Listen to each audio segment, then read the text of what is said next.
वीणावादिनी माँ शारदे के श्री चरणों में नमन करता हूँ। प्यारे बच्चों, आप सभी का स्वागत और अभिनंदन करता हूँ। बच्चों, 2-3 बातें मैं आपसे कहना चाहता हूँ। पहले नंबर की बात है कि चूँकि आज कॉम्पिटिटिव ज़माना है, चुनौतियाँ भरा ज़माना है और संघर्ष करते हुए रहने वाला ज़माना है। हमें सफलता चाहिए तो साथ में सकारात्मक सोच भी चाहिए। बच्चों, सकारात्मक सोच के साथ में हमें आगे बढ़ना है और अपना एक लक्ष्य को निर्धारित करना है। हमारे पास यदि कोई लक्ष्य नहीं है तो हमें कभी भी सफलता नहीं मिल सकती। और लक्ष्य का निर्धारण करना है तो बच्चों, मैं छोटी सी बात मैं आपको शेयर करता हूं। एक राजा जिसका साम्राज्य दूर दूर तक फैला हुआ है, वो राजा अपने प्रधानमंत्री को बुलाता है और कहता है कि प्रधानमंत्री जी, पूरे राज्य में ढिंढोरा पिटवा दीजिए कि लोग मुझसे मिलने आए और जो जो मुझसे मिलने आएगा मैं उसके लिए थोड़ा थोड़ा राज्य दूंगा। प्रधानमंत्री जी चिंता में पड़ जाते हैं। वो सोचने लग जाते हैं कि ऐसे तो बहुत सारे लोग राजा से मिलने के लिए आएंगे और राजा थोड़ा थोड़ा करके संपूर्ण राज्य अपना दान दे देंगे। लेकिन बच्चों, राजा कहता है कि प्रधानमंत्री जी चिंतित मत होइए और आपको जो कहा गया है उसकी पालना कीजिए। प्रधानमंत्री पूरे राज्य में अपना राजा का ढिंढोरा पिटवा देते हैं। इस दौरान राजा क्या करते हैं?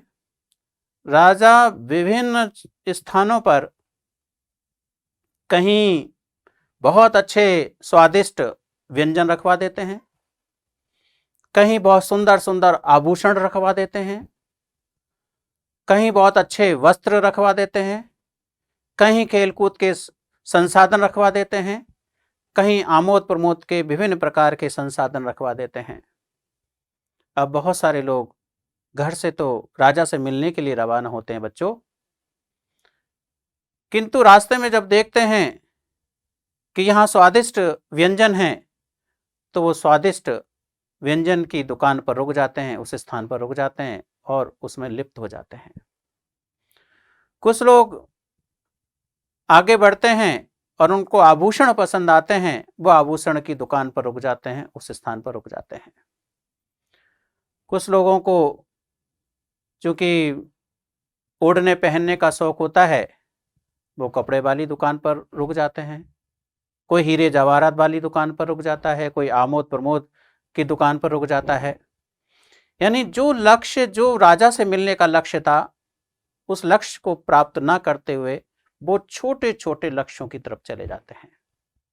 किंतु इस भीड़ में एक व्यक्ति ऐसा भी था जिसने इन छोटी छोटी चीजों को दरकिनार किया, इनकी तरफ ध्यान ही नहीं दिया और वो राजा के महल में पहुंच गया। राजा के महल में जब दरबान ने उसको रोकने का प्रयास किया, दरबान ने जब उसको कहा कि भाई आप अकेले आए हैं, इतने सारे लोगों को कहा गया था, आपको रास्ते में बहुत सारी चीजें नहीं दिखाई दी क्या? कि मुझे सब कुछ दिखाई दिया, लेकिन मैं उन्हें देखना नहीं चाहता था, मैं तो राजा से ही मिलने आया हूं। ठीक है, दरबान उस व्यक्ति को राजा के पास लेके जाते हैं। राजा भी वही जो दरबान ने प्रश्न किया था वही प्रश्न करते हैं कि मैंने इतने सारे संसाधन बीच रास्ते में आपको रखवाए थे, आमोद प्रमोद के संसाधन आपको रखवाए थे, लेकिन आपने उनमें से एक को भी नहीं लिया। ऐसा क्यों किया, जबकि बहुत सारे लोग उन सब में लिप्त हो चुके हैं? तो बच्चों, उस व्यक्ति ने जवाब दिया कि महाराज, मुझे वो छोटी छोटी चीजें नहीं चाहिए, क्योंकि मेरा लक्ष्य दूरगामी था, मेरा लक्ष्य बिल्कुल स्पष्ट था कि केवल और केवल मुझे आपसे मिलना है। राजा ने कहा कि इससे बेहतर कोई व्यक्ति मुझे नहीं मिल सकता जिसका लक्ष्य बिल्कुल स्पष्ट हो। आमतौर पर हमारा लक्ष्य स्पष्ट नहीं होता, इसलिए हम क्या करते हैं, छोटी छोटी बातों पर ध्यान देने लग जाते हैं और हम उस लक्ष्य तक पहुंच नहीं पाते, उस मंजिल तक नहीं पहुंच पाते। जब वो व्यक्ति उस मंजिल तक पहुंच गया, उसने उस राजा से मिल लिया, तो राजा ने संपूर्ण राज्य उस व्यक्ति को दान में दे दिया, यानी उस व्यक्ति को वो संपूर्ण राज्य मिलने पर सफलता हासिल हो गई, यानी उसका लक्ष्य मिल गया। तो यहाँ पर बच्चों मैं यही बात कहना चाहता हूँ आपसे कि जिस भर्ती परीक्षा में भी आप बैठना चाहते हैं, उस भर्ती परीक्षा में उसका लक्ष्य तुम्हारा क्या होना चाहिए, निर्धारित होना चाहिए। उस लक्ष्य को प्राप्त करने के लिए आपको बहुत सारी छोटी छोटी अच्छी अच्छी बातें बीच में रोकेंगी उस लक्ष्य को प्राप्त करने के लिए। जैसे आपको नींद बहुत अच्छी आती है, आप 2 घंटे ज्यादा सो लेंगे, 3 घंटे ज्यादा सो लेंगे, और वो आपके लक्ष्य को भटकाने के लिए है। 2 घंटे का भी समय आपने यदि खराब कर दिया तो ये मान के चलना कि जो तैयारी का समय 2 घंटे था वो कम हो गया आपका। कहीं आप शादी या फंक्शंस, बहुत सारे विभिन्न प्रकार के कार्यक्रमों में भाग ले लेते हैं, तो वहां भी वो सब कुछ अच्छा लगने लग जाता है, वहां भी हम अपना समय, बहुत सारा समय खराब कर देते हैं। शादी विवाह फंक्शन ये सब अटेंड करने चाहिए, सामाजिकता है, लेकिन उसका भी समय की मर्यादा होती है। उतना समय ही हम वहां पर निर्धारित करें जितनी हमें आवश्यकता है। और हमारा लक्ष्य, हमारा जो लक्ष्य है उस लक्ष्य को प्राप्त करना है, तो सकारात्मक सोच के साथ उस लक्ष्य को हमें क्या करना होगा बच्चों, प्राप्त करना होगा। यहां पर उस लक्ष्य को प्राप्त करने, जिस भर्ती परीक्षा में भी आप उस लक्ष्य को प्राप्त करना चाहते हैं, तो उसके लिए मैंने कहा कि एक तो सकारात्मक सोच के साथ आगे बढ़िए। दूसरे नंबर की बात यह है कि जो हमारा लक्ष्य निश्चित है उसको पूरी तरीके से अपने दृढ़ संकल्प के साथ निर्धारित कर लीजिएगा। और तीसरी बात बच्चों जो इंपॉर्टेंट मैं आपको कहने जा रहा हूं वो है हमारा पाठ्यक्रम, हमारा सिलेबस। हम बहुत सारे विद्यार्थी ऐसे हैं जो लक्ष्य को तो पाना चाहते हैं, लेकिन जिस रास्ते से हम उस लक्ष्य को प्राप्त करें उस रास्ते के बारे में हम जानकारी नहीं करते। इसलिए उस जानकारी का, उस सिलेबस का, उस पाठ्यक्रम का हमें पता होना चाहिए। हमें उस पाठ्यक्रम की जानकारी होनी चाहिए, और उसी पाठ्यक्रम की जानकारी होने के नाते मैं आपको सबसे पहले बताने जा रहा हूं। चलिए बच्चों, अब आपकी मंजिल निर्धारित हो गई, और वो मंजिल है वरिष्ठ अध्यापक गणित। गणित का सीनियर टीचर आपको बनना है। सबसे पहले इसका निर्धारण करना बहुत जरूरी था। जब ये आपका निर्धारण हो गया कि मुझे कुछ नहीं, मुझे तो अब गणित का ही वरिष्ठ अध्यापक बनना है, अब जब ये आपका तय हो गया, तो अब गणित का अध्यापक हम कैसे बनेंगे, वरिष्ठ अध्यापक हम कैसे बनेंगे, तो वही बात है कि पहले इसके सिलेबस को आपको समझना पड़ेगा। इसके पाठ्यक्रम को आप ठीक प्रकार से समझिएगा कि हम गणित के वरिष्ठ अध्यापक कैसे बन सकते हैं। तो उसका सिलेबस मैं आपके सामने दे रहा हूं, प्रस्तुत कर रहा हूं, उसको समझिएगा। इसमें 2 पेपर होते हैं, पहला पेपर और दूसरा पेपर। पहला पेपर बच्चों होता है, वो होता है 200 अंकों का, और दूसरा वाला जो पेपर होता है वो बच्चों होता है 300 अंकों का। दोनों को मिलाते हैं तो टोटल अंक हो जाते हैं 500। 500 अंक में से आप ज्यादा से ज्यादा अंक लाएं, उसके लिए आपको क्या करना पड़ेगा, इस सिलेबस को पढ़ना पड़ेगा। और जब ये सिलेबस आपके समझ में आ जाएगा तो फिर आपकी तैयारी का सूत्र होगा सरल से कठिन की ओर, ज्ञात से अज्ञात की ओर। हमेशा तैयारी करें इजी टू हार्ड। पहले जो सरल चीजें, पहले जो ज्ञात हैं आपको वहां से स्टार्ट करें, जिससे आपके अंदर सेल्फ कॉन्फिडेंस बढ़ता चला जाए। आज समस्या आती है हमारे अंदर आत्मबल ही नहीं है, हमारे अंदर कॉन्फिडेंस ही नहीं है। तो जब तक आप कॉन्फिडेंस नहीं लेकर आएंगे अपने अंदर, तब तक आप आगे नहीं बढ़ पाएंगे। और कॉन्फिडेंस लाने के लिए हमें क्या करना पड़ेगा, इस सिलेबस को समझना पड़ेगा। सिलेबस को समझना पड़ेगा तो देखिएगा फर्स्ट पेपर का क्या सिलेबस है आपके पास में, उसको देखिएगा। पहला बिंदु, geographical, historical, cultural and general knowledge of Rajasthan. Rajasthan का भौगोलिक सामान्य ज्ञान क्या है, राजस्थान का ऐतिहासिक सामान्य ज्ञान क्या है, राजस्थान का सांस्कृतिक सामान्य ज्ञान क्या है, ये राजस्थान के संदर्भ में आपको पढ़ना है। भौगोलिक, ऐतिहासिक और सांस्कृतिक, उसके मार्क्स निर्धारित कर रखें बच्चों, 80 मार्क्स हैं, बहुत अच्छे मार्क्स हैं। केवल और केवल हमें पढ़ना है उस राजस्थान के संदर्भ में पढ़ना है।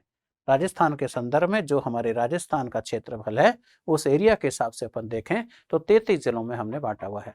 उस 33 जिलों को भी हम देखेंगे तो हमने उसको भी खंडों में बांटा हुआ है, यानी हमने कुछ जिलों को मिला दें तो हमने संभाग की बात की है यहाँ पर, और संभाग सारे मिल जाते हैं तो वो कहीं ना कहीं राज्य की बात अपन करते हैं।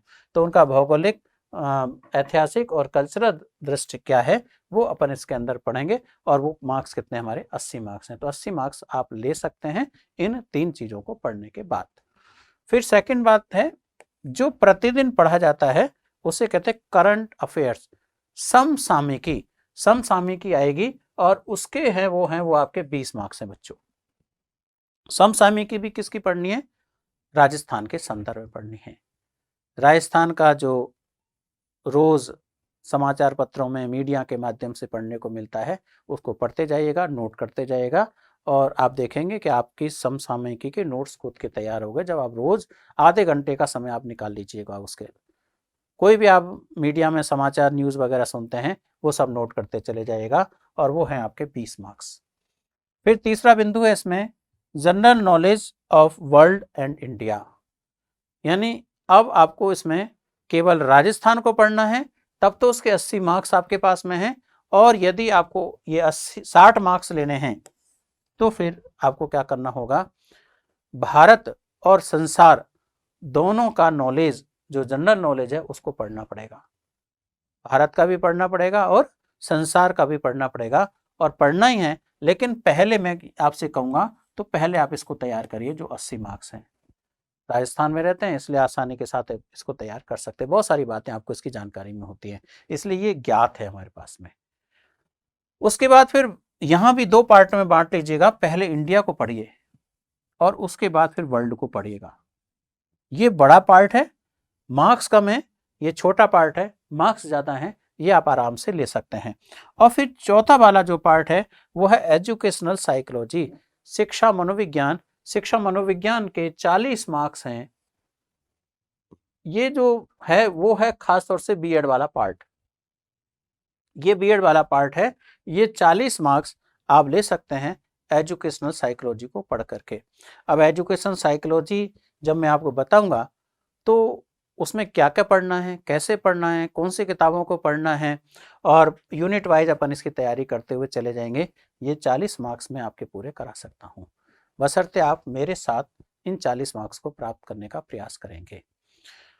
बाकी की ये सारी बातें भी आपसे हो पाएंगी, हमारे जो अध्यापक बंधु हैं, अध्यापक साथी हैं, वो इनकी बात आपसे कर पाएंगे। लेकिन मेरा जो पार्ट रहेगा वो कौन सा रहेगा, एजुकेशन साइकोलॉजी, जो 40 मार्क्स आप इसमें ले सकते हैं।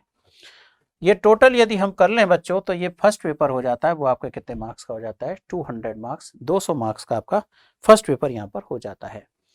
आगे चलें तो सेकंड पेपर है आपका, और वो सेकंड पेपर हमारे सब्जेक्ट का होता है, मैथमेटिक्स का होता है।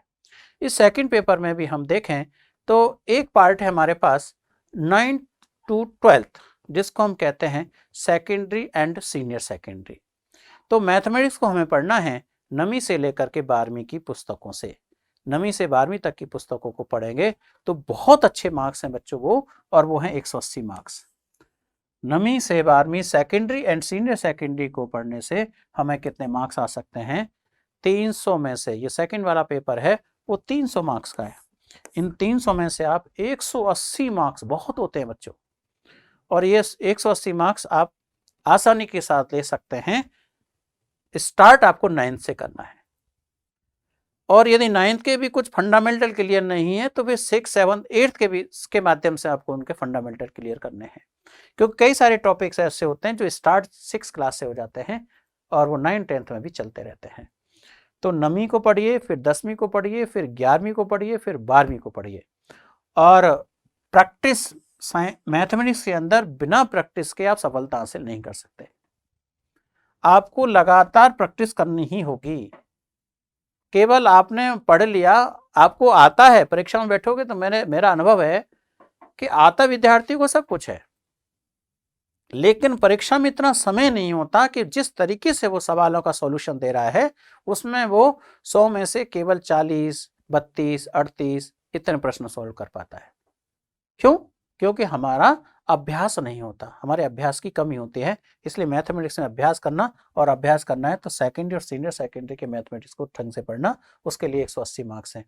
सेकेंड, स्नातक स्तर की जब अपन बात करें तो स्नातक स्तर के लिए आपके पास में 80 मार्क्स हैं, जिसको हम कहते हैं बीएससी। बीएससी का पार्ट अपन को पढ़ना है और बीएससी का पार्ट पढ़ना है तो ये बड़ा है, अपन जानते हैं, first year, second year, third year. First year में भी 3 पेपर हैं, सेकंड ईयर में भी 3 पेपर हैं, थर्ड ईयर में भी 3 पेपर हैं, 9 पेपर हैं, और 9 पेपर अपने आप में डिफरेंट रखते हैं। ये बहुत बड़ा पार्ट है यहाँ पर, लेकिन मार्क्स हैं इसके मात्र 80 मार्क्स।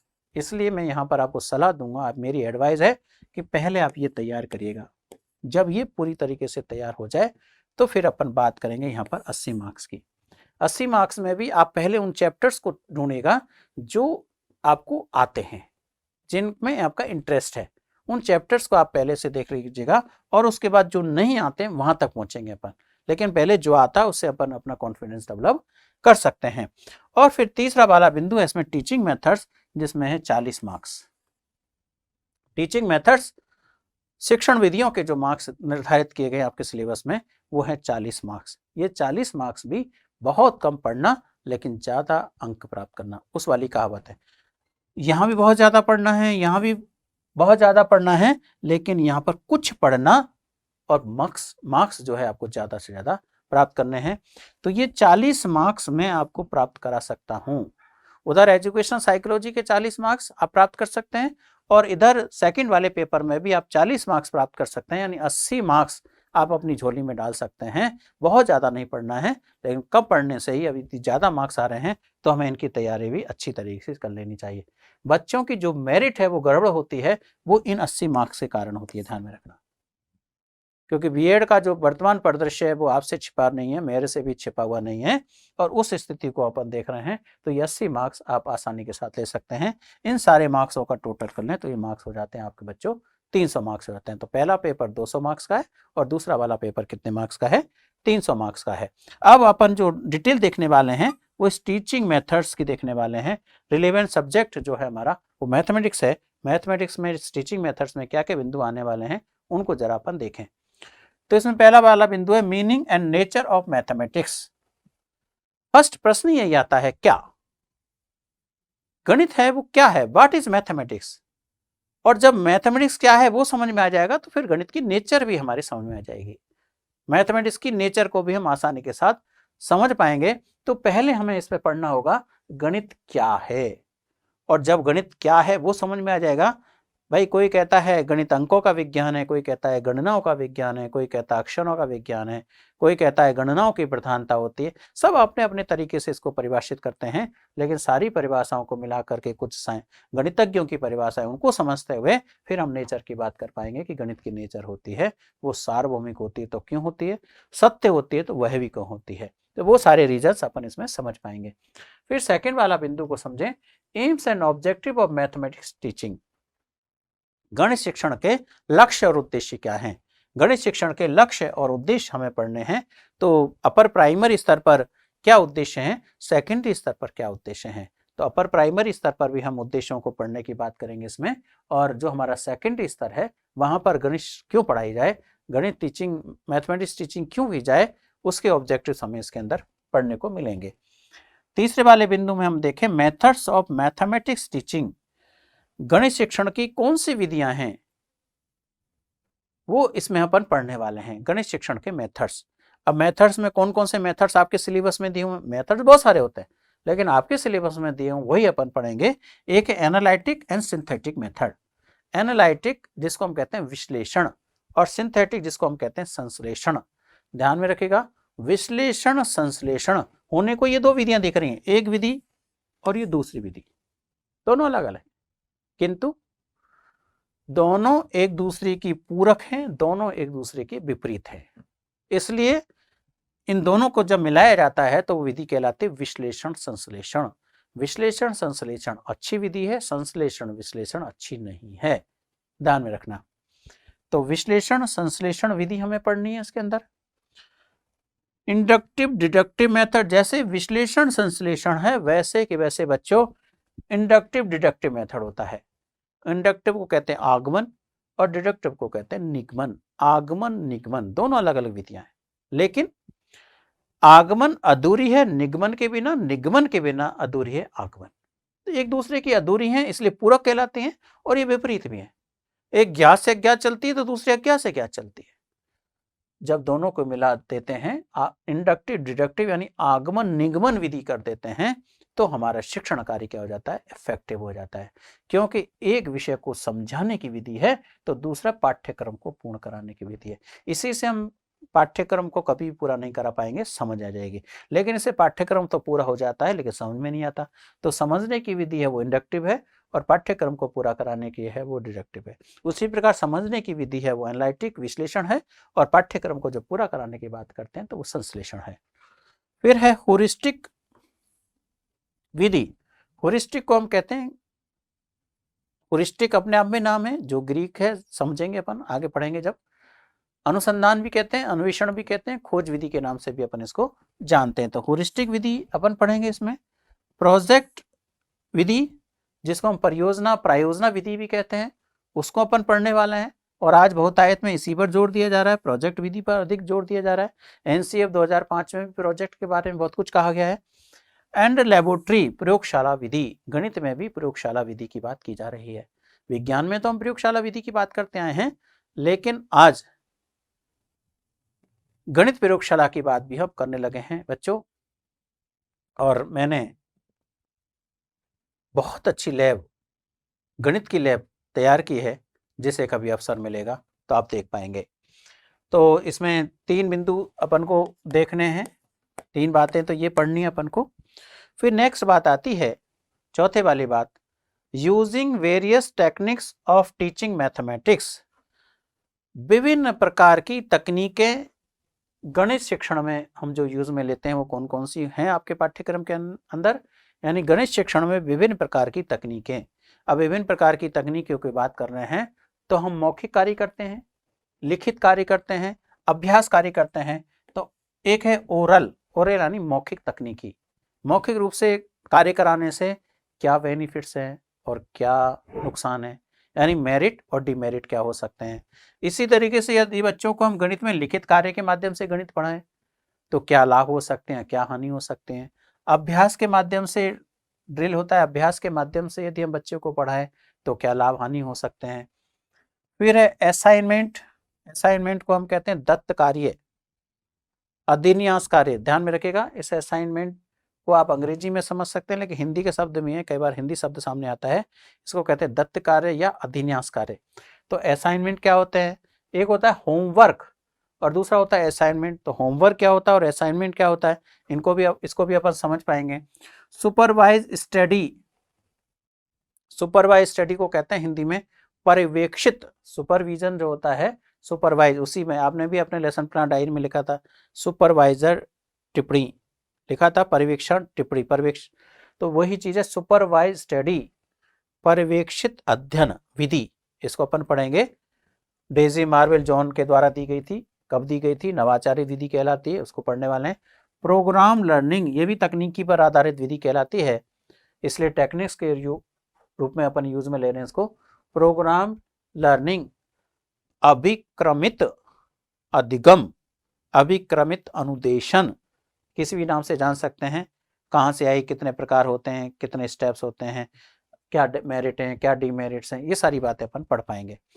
फिर इसमें अगला वाला बिंदु आता है arousing and maintaining interest in learning of mathematics. आज अपन देख रहे हैं और बार बार ये बात चर्चा में आ रही है, परीक्षा परिणामों का भी जब हम अवलोकन करते हैं तो सबसे ज़्यादा पुअर जो परिणाम आज हमारे सामने आ रहे हैं बोर्ड के, वो आ रहे हैं गणित को लेकर के। गणित विषय में बच्चे बहुत ज़्यादा फेल हो रहे हैं और फेल होने का कारण क्या है, बच्चे गणित से भयभीत हैं, बच्चे गणित से बहुत ज़्यादा डरते हैं। और जब बच्चे गणित से बहुत ज़्यादा डर रहे हैं तो आज क्या हो रहा है, बच्चे धीरे धीरे उससे दूर होते चले जा रहे हैं, दूर होते चले जा रहे हैं। जबकि गणित एक ऐसा विषय है बच्चों जो बालकों में सबसे ज़्यादा बौद्धिक क्षमता का विकास करता है। और जब सबसे ज़्यादा बौद्धिक क्षमता का विकास करता है तो हर बच्चे को क्या आनी चाहिए, गणित आनी चाहिए। क्योंकि सुबह से लेकर के शाम तक हम इसी का उपयोग करते हैं, अपनी संपूर्ण दिनचर्या हम इसी पर केंद्रित किए हुए हैं। तो फिर ये विषय क्यों नहीं आना चाहिए, आना चाहिए। लेकिन दिक्कत ये हो रही है कि हम इस विषय को रोचक ढंग से नहीं पढ़ा रहे हैं, इस विषय को हम सैद्धांतिक रूप से पढ़ाते चले जा रहे हैं। और जब सैद्धांतिक रूप से पढ़ाते हैं तो अपन जानते हैं कि बच्चे फिजिकल रूप से तो क्लास में अंदर होते हैं लेकिन मेंटली रूप से बच्चे क्लास के बाहर हो जाते हैं। हमें बच्चों को मेंटली रूप से भी क्लास के अंदर लेकर आना है, तो अपने पढ़ाने के तरीकों में बदलाव करना पड़ेगा। और पढ़ाने के तरीके कैसे होने चाहिए, इंटरेस्टिंग होने चाहिए। रुचिकर होने चाहिए। तो ऐसे बहुत सारे तरीके हो सकते हैं गणित को पढ़ाने के। तो बहुत सारे तरीकों की अपन बात करेंगे, चाहे क्रियात्मक पक्ष को देखें, चाहे पहेलियों के माध्यम से बात करें, किसी भी रूप में अपन बात करें, तो विभिन्न प्रकार के तरीके हो सकते हैं जिनसे हम गणित पढ़ा सकते हैं। तो यहाँ इंटरेस्ट को डेवलप कैसे करें, कैसे रुचिकर बनाएं गणित शिक्षण को, उसकी बात अपन इस बिंदु में कर पाएंगे। फिर है बच्चों आगे, importance and meaning of planning, preparing lesson plan, unit plan, yearly plan, short lesson plan. ये चारों प्रकार के प्लान आपके कोर्स के अंदर दिए हुए हैं। Importance and meaning of planning, यानी जो प्लानिंग हम कर रहे हैं उसका क्या महत्व है, उसका क्या मीनिंग होता है, क्या अर्थ होता है, उसका क्या कंसेप्ट है। तो प्लानिंग यानी उसका अर्थ भी समझेंगे और साथ के साथ में उसकी महत्वपूर्णता, उसका इंपॉर्टेंस क्या है, उसको भी अपन समझेंगे। और वो कौन कौन से प्लान है, एक है लेसन प्लान, जिसको क्या बोलते हैं अपन, पाठ योजना। बीएड के दौरान आपने बनाई थी दैनिक पाठ्य योजना, तो वो दैनिक पाठ्य योजना होती है, चाहे आपका फाइनल लेसन रहा हो, तो फाइनल लेसन में भी आया था, और आपने जब परीक्षा दी थी तो फाइनल परीक्षा के अंदर भी ये प्रश्न पूछा जाता है आपसे, कोई भी आपके रुचि के अनुसार कोई भी टॉपिक लेकर के आप एक लेसन प्लान तैयार कर सकते हैं। तो एक कालांश की जो योजना होती है वो है लेसन प्लान। और जब एक से अधिक कालांशों में चले जाते हैं, एक सप्ताह के लिए चले जाते हैं, यानी दो या दो से अधिक एक सप्ताह तक की बात करते हैं, तो फिर वो चला जाता है यूनिट प्लान। यानी कुछ लेसन प्लान बनकर के क्या बना देते हैं, यूनिट प्लान, जिसको हम हिंदी में कहते हैं इकाई योजना। यह है पाठ योजना, यह है इकाई योजना। तीसरा आता है कि कुछ इकाई योजनाएं मिल जाएं तो फिर किस में कन्वर्ट हो जाती हैं, वो ईयरली प्लान में कन्वर्ट हो जाती हैं। वार्षिक योजना कहलाती है वो। वार्षिक योजना पूरे वर्ष भर की योजना है, जिसे हम सत्र की योजना भी कहते हैं।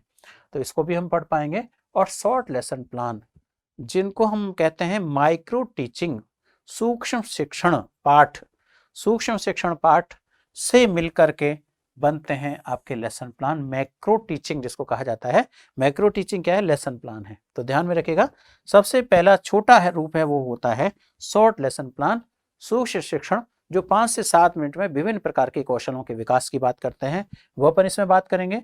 फिर कुछ शॉर्ट लेसन प्लान के बाद आता है लेसन प्लान, लेसन प्लान कुछ मिल जाते हैं तो फिर यूनिट प्लान, और जब यूनिट प्लान मिल जाते हैं कुछ, तो क्या बन जाता है, हमारा ईयरली प्लान बन जाता है। तो ये चारों प्रकार की योजनाएं आपको इसके अंदर पढ़नी होंगी। फिर चलते अपन नेक्स्ट बिंदु की तरफ, जिसमें है preparing low cost improvise teaching ads, audio visual aids in mathematics. गणित में कम कॉस्ट वाली, कम से कम कीमत वाली हमें सहायक सामग्री चाहिए। तो कम से कम कीमत की सहायक सामग्री, वो सहायक सामग्री हो सकती है शिक्षण को प्रभावी बना सकती है।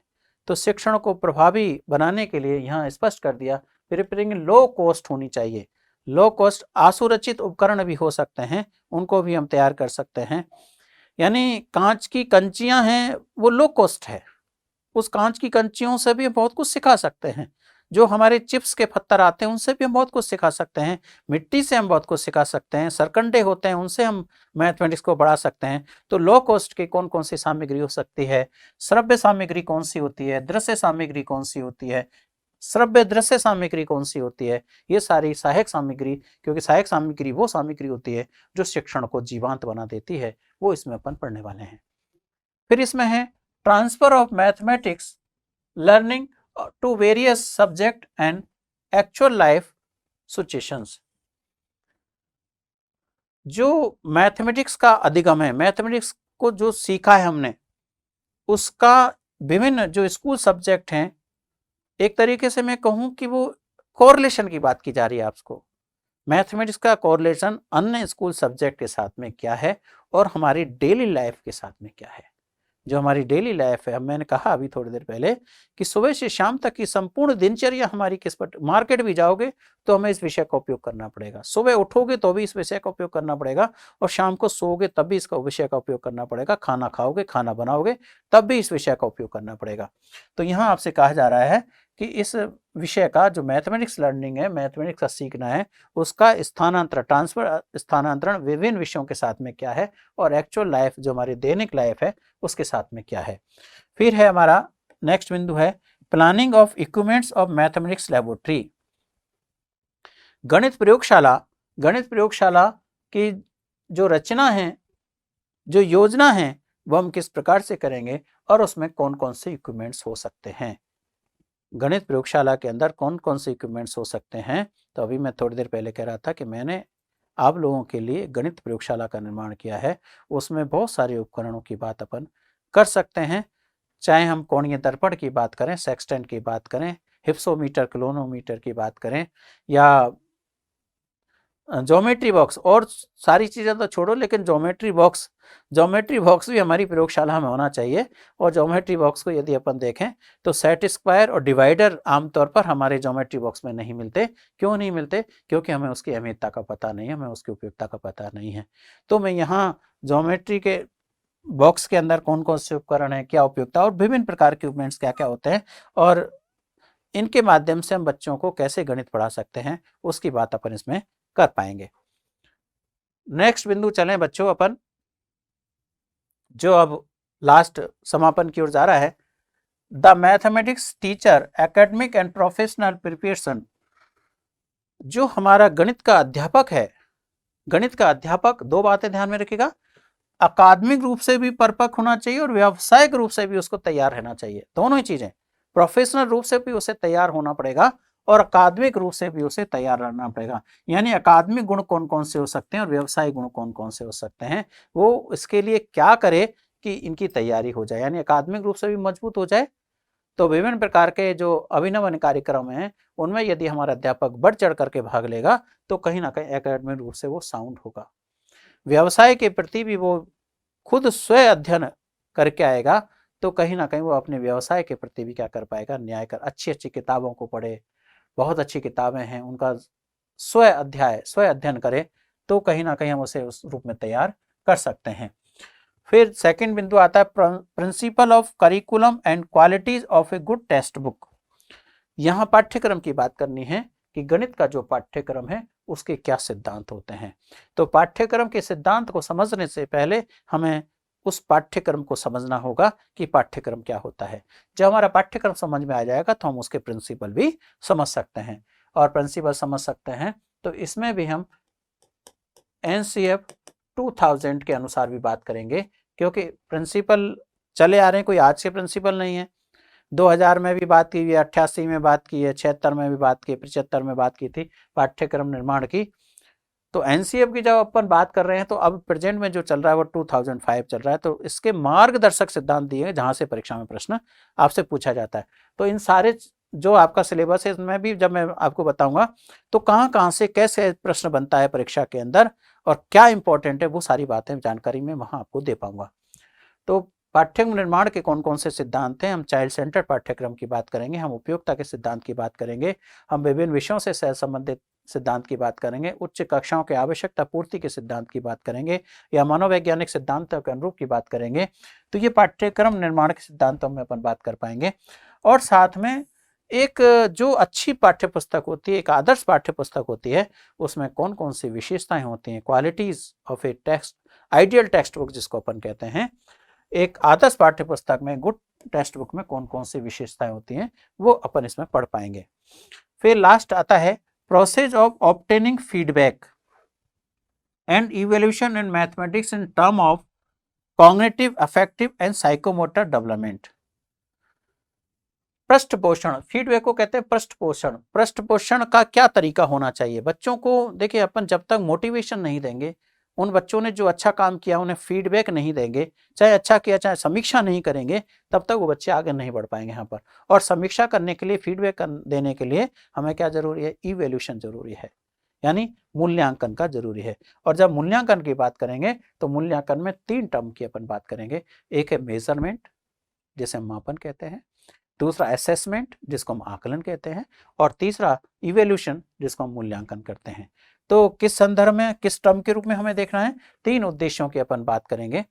एक कॉग्निटिव जिसको हम ज्ञानात्मक उद्देश्य कहते हैं, दूसरा अफेक्टिव, जिसको हम भावात्मक उद्देश्य कहते हैं, और तीसरा साइकोमोटर, जिसको हम कहते हैं क्रियात्मक उद्देश्य या गत्यात्मक उद्देश्य या मनोशारीरिक उद्देश्य। तो इन तीनों उद्देश्यों के अनुसार, इनको ध्यान में रखते हुए गणित का मूल्यांकन हम कैसे करेंगे, उसका क्या प्रोसेस होगा, कैसे हम उस बच्चे को फीडबैक देंगे, ये सारी बातें अपन को इसमें पढ़नी है। तो बच्चों, ये सारे सिलेबस को ढंग से समझ लिया आपने, तो फिर आप अगले स्टेप की ओर आप कदम बढ़ा सकते हैं। अब अगला स्टेप यह है कि अब इसकी आप तैयारी शुरू कर दें। तैयारी शुरू करते हैं। मेरा यहाँ आपसे यही निवेदन है, और मैं बार बार यही निवेदन करूँगा कि जिन ऐपों को आप ले रहे हैं, ऐप्स बहुत सारे आ गए हैं, बहुत सारी कुछ किताबें मार्केट में हैं, आप उन ऐप्स की, उन किताबों की रिलायबिलिटी चेक कर लें, वैलिडिटी चेक कर लें, उसकी क्वालिटी चेक कर लें, और तभी जब आपको पूरा विश्वास हो जाए, तभी आप उस ऐप से परचेज करें, उस ऐप से सीखें, और किताब भी वही पढ़ें। मैं कहता हूँ अच्छी क्वालिटी की किताब पढ़ेंगे तो फिर यदि परीक्षा में कोई प्रश्न आता है तो आप उसको क्लेम कर पाएंगे। मैं अपनी पाठ्यपुस्तक का हर बिंदु रखता हूँ, मैं क्लेम करने के लिए तैयार रहता हूँ, क्योंकि मेरे पास बहुत सारी अच्छी रेफरेंसेस बुक्स हैं। तो अच्छी किताबों के माध्यम से यदि आप अध्ययन करते हैं, अच्छे ऐप्स के माध्यम से अध्ययन करते हैं, तो फिर सफलता आपको निश्चित मिलेगी। मेरी ओर से आपको सफलता मिले, इसके लिए मैं ईश्वर से प्रार्थना करता हूँ, और आप सभी बच्चों को बहुत बहुत साधुवाद देता हूँ। आगे बढ़िए, स्वस्थ रहिए, और बस स्वस्थ बढ़ते बढ़ते अपने उस मुकाम को हासिल कीजिएगा। बहुत बहुत धन्यवाद।